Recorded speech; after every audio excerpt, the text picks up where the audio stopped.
बिस्मिल्लाहिर्रहमानिर्रहीम। अस्सलाम वालेकुम नाज़रीन, मैं इमरान ख़ान हूँ। ऐसा लगता है हमारा रब भी हमसे नाराज़ है, उससे माफ़ी मांगनी चाहिए और उससे रहम की अपील करनी चाहिए, क्योंकि पूरे पाकिस्तान के लैंडस्केप के ऊपर जो है बड़ा खौफनाक सैलाब आगे बढ़ता चला जा रहा है। मैं जो मनाजिर पिछले 24 घंटे से मालाकंड के देख रहा हूँ, स्वात के देख रहा हूँ, क्योंकि स्वात मेरा दूसरा घर है।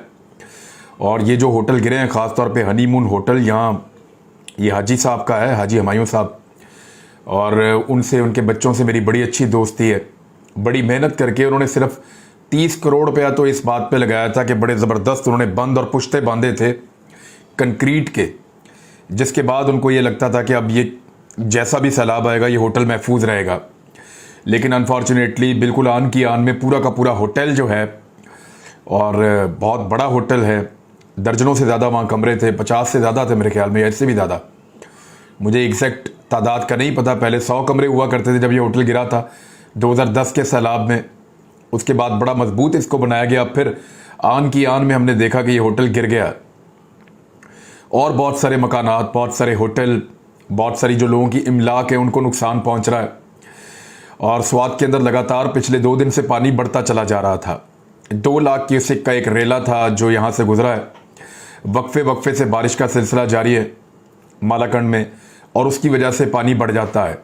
उतरोड़ के इलाके हों, शाही बाग का एरिया हो, या दूर दराज के ऊंचे इलाके हों, वहाँ से सैलाब बहुत तेज़ी से बढ़ता हुआ इसी जानिब आ रहा है, नीचे मैंगोरा शहर की जानिब।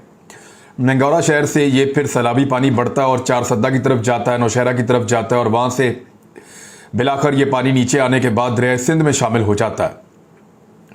लेकिन रास्ते में ये बहुत बड़ी तबाही फैला रहा है। जो स्वात का मरकज़ी पुल है और जो शमज़ो पुल है, उन दोनों के नीचे से पानी इस तरह गुजर रहा है कि किसी भी वक्त उन पुलों को टच कर सकता है। लेकिन अभी जो मेरी थोड़ी देर पहले बात हुई है वहाँ के मकामी सहाफ़ियों से, उनके मुताबिक कुछ थोड़ा सा पानी का लेवल नीचे हुआ है बज़ाहिर, लेकिन जिस तरह बारिश हो रही है ये दोबारा बढ़ने का अंदेशा है और आइंदा चंद दिनों तक ये सूरत हाल चल सकती है। चारसद्दा शदीद ख़तरे में है, नौशहरा बहुत ख़तरे में है, और क्योंकि वहाँ अफ़गानिस्तान में सैलाब आया, और जो दरियाए काबुल है उसमें 3 से 4 लाख क्यूसेक का एक रेला पानी का वो भी आ रहा है। तो जब ये दोनों रेले मिलते हैं और मिलके ये आ जाते हैं इन शहरों में, दरियाए काबुल और दरियाए स्वात जो है, वो ये पानी इकट्ठा होता है और फिर ये नीचे जाता है और अटक के करीब ये पानी जाकर दरिया सिंध में शामिल हो जाता है। और बड़ी अनफॉर्चुनेट सूरत हाल है, क्योंकि हर तरफ सैलाब एक साथ आया है। बड़ी शदीद बारिशें हो रही हैं। 2010 के सैलाब का रिकॉर्ड जो सुनने में आ रहा है कि वो टूट रहा है। नौशहरा में बड़ी खौफनाक वार्निंग जारी की गई है वहाँ की इंतज़ामिया की जानिब से, और ये कहा गया है कि फौरी तौर पे शहर के मकीन जो हैं वो तमाम नशीबी इलाके खाली कर दें, क्योंकि जीटी रोड के ऊपर भी 3 से 4 फुट तक पानी जमा हो सकता है। इतना बड़ा सैलाबी रेला इस तरफ को बढ़ रहा है, और आज रात और कल सुबह का जो टाइम होगा, यहाँ से मज़ीद ख़तरात बढ़ते चले जाएंगे। ये बहुत अफसोसनाक है। अब पूरी कौम के इकट्ठे होने का वक्त है, तमाम पॉलिटिकल पार्टीज़ के, तमाम NGOs के मिलकर काम करने का वक्त है। जितने लोग साहिब हैसियत हैं वो सारे लोग अपनी हैसियत के मुताबिक सैलाब ज़दगान की मदद करें, आगे बढ़ें और उनका हाथ थाम लें। अब तक खैबर पख्तूनख्वा में जो लोग मुतासर हुए हैं उनकी बहुत बड़ी तादाद है, लेकिन सबसे ज़्यादा जो लोग मुतासर हुए वो बलूचिस्तान में और सिंध में हुए हैं।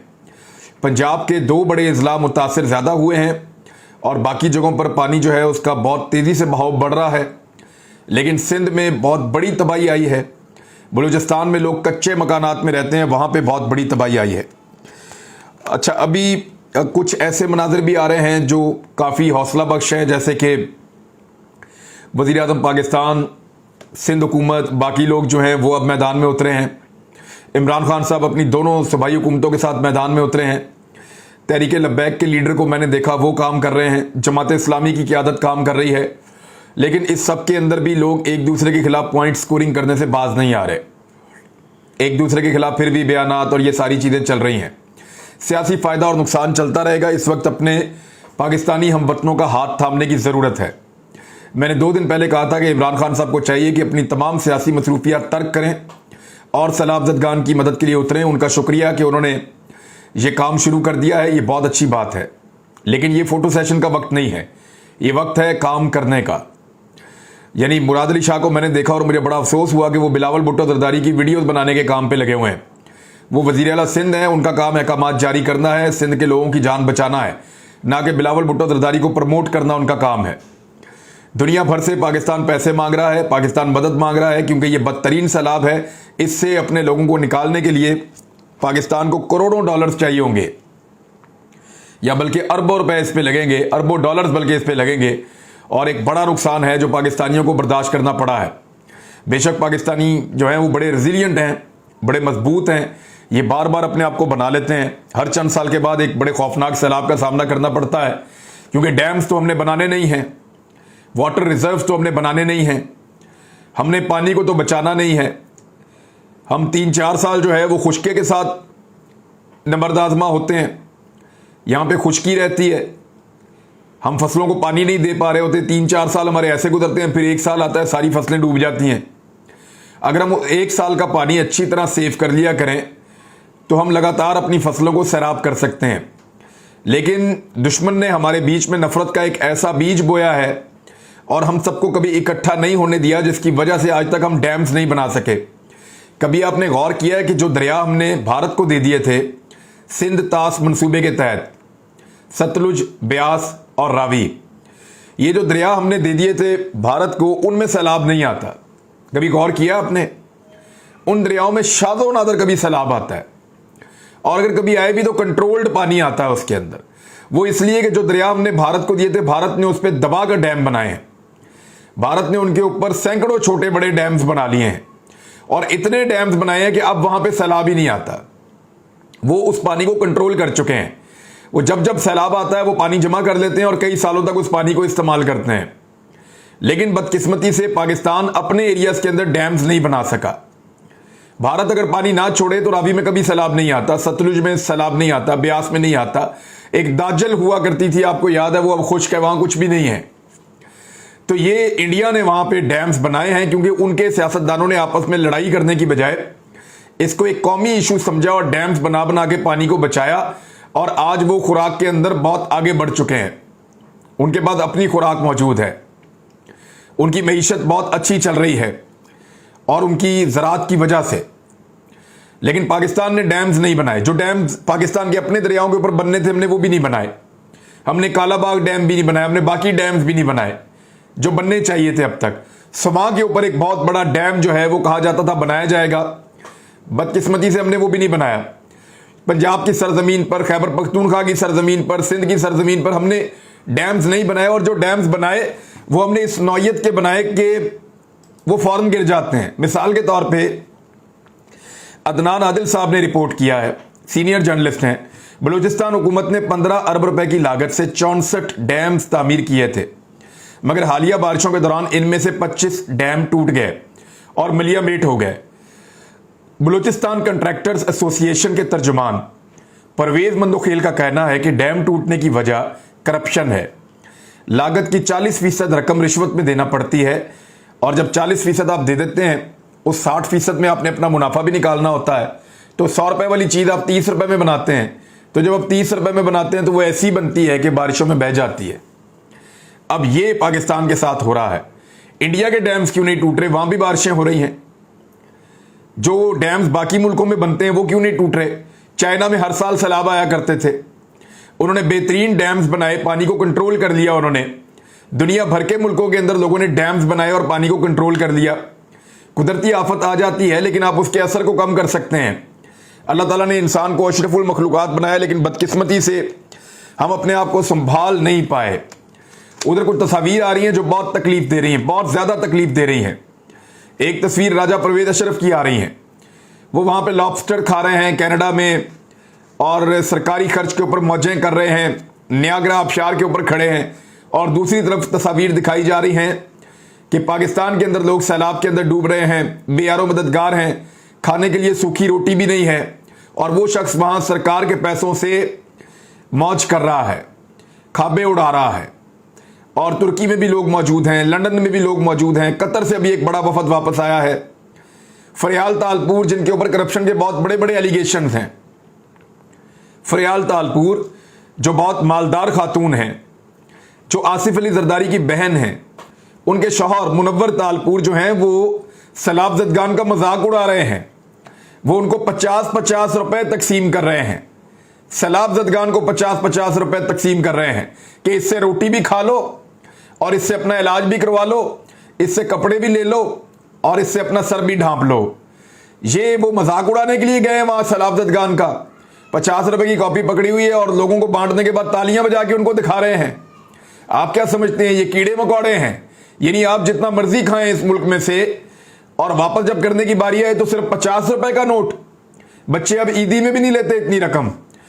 मुस्तफ़ा अजीज़ाबादी साहब ने एमकेएम के हैं ये, इन्होंने एक ट्वीट किया है, टंडोला यार में आसिफ अली जरदारी की बहन फरियाल तालपुर की ज़रई ज़मीन को बचाने के लिए बंद के गेट बंद कर दिए गए। टंडोला यार शहर डूबने का खतरा है। ये इन जालिम वडेरों की सफाकियत है। बंद के शॉक्स खोले जाएं और टंडोला यार को डूबने से बचाया जाए। अब ये डीएनएन न्यूज़ का इन्होंने यहां से एक क्लिप शेयर किया है और उसकी बुनियाद के ऊपर ये दावा कर रहे हैं मुस्तफ़ा अजीज़ाबादी साहब। कितनी अनफॉर्चुनेट सिचुएशन है। यानी आपको खैबर पख्तूनख्वा में इस तरह का जुल्म और ज्यादती होती हुई नजर नहीं आएगी। आपको पूरे पंजाब के अंदर इस तरह का जुल्म और ज्यादती होती हुई नजर नहीं आएगी।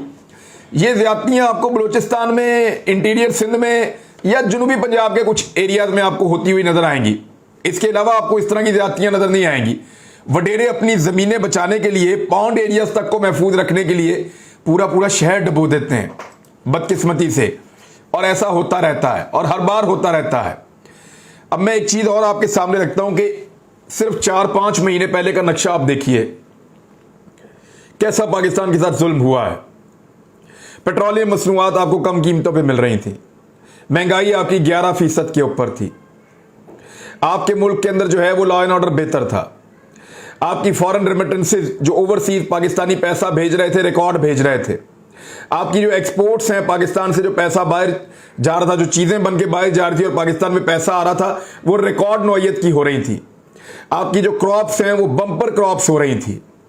आपका जो टैक्स कलेक्शन है वो रेवेन्यू कलेक्शन रिकॉर्ड लेवल का था। आपकी लोड शेडिंग जीरो थी और बिजली के बिल भी नहायत कम आ रहे थे। आपकी गैस की कीमतें जो हैं वो भी आधी कीमत के ऊपर आपको गैस मिल रही थी और मैसर भी थी गैस, यानी आपको मिल भी रही थी। पाकिस्तान के अंदर पॉलिटिकल इंतकाम नहीं चल रहा था।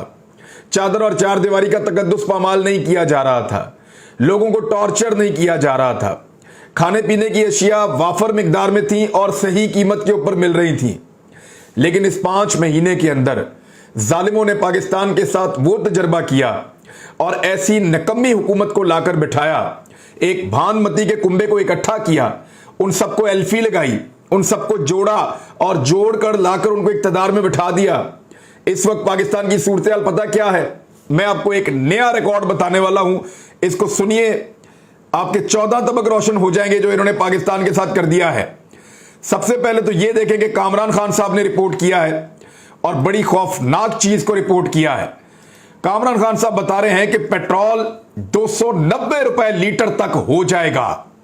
यह हुकूमत ने IMF के साथ खतरनाक शराइत मंजूर कर ली हैं। इस हुकूमत ने IMF के साथ इस तरह के मुआहदे कर दिए हैं कि आपका पेट्रोल 290 रुपए लीटर तक चला जाएगा। 250 रुपए तक का, 200 रुपए तक का पेट्रोल कौन खरीद सकता है साहब? नहीं खरीद सकते। लोग गरीब हैं। डीजल महंगा नहीं खरीद सकते, पेट्रोल महंगा नहीं खरीद सकते। बिजली के बिल वो कह रहे हैं हमारे पास पैसे ही नहीं है, हम कहां से जमा करवाएं?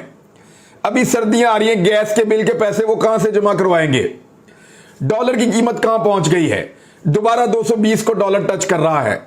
और अभी ये जो सैलाब की तबाहियां आई हैं इनको तो शामिल ही नहीं किया गया और पाकिस्तान में महंगाई के तमाम रिकॉर्ड टूट गए हैं। क्या हमें पाकिस्तान से लेकर अब तक, जब अल्लाह रब्बुल इज्जत ने हमें पाकिस्तान का यह तोहफा दिया था 27वीं की शब को, 14 अगस्त 1947 को, उस वक्त से लेकर अब तक कभी पाकिस्तान में इतनी महंगाई नहीं हुई। जब पाकिस्तान 2 लख्त हुआ, पाकिस्तान 2 टुकड़ों में बट गया, आधा पाकिस्तान टूट गया, मशरकी पाकिस्तान अलग हो गया, उस वक्त भी पाकिस्तान में इतनी महंगाई और इतनी तबाही नहीं आई जितनी महंगाई और तबाही ये इंपोर्टेड सरकार लेकर आई है। तो वेलकम टू पुराना पाकिस्तान बिलावल भुट्टो जरदारी ने कहा था, तो मैं आप सबको कहता हूं कि वेलकम टू पुराना पाकिस्तान।